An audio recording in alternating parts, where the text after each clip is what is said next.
Guys, tingnan nyo naman. I'm being banned from Blox Fruits. Tingnan nyo. You have been kicked by this experience or its moderators.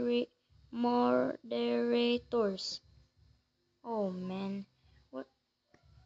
Binan nila ako na walang...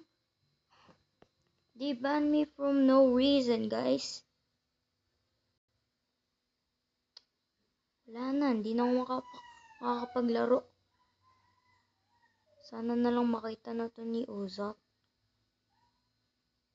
Kakainis din.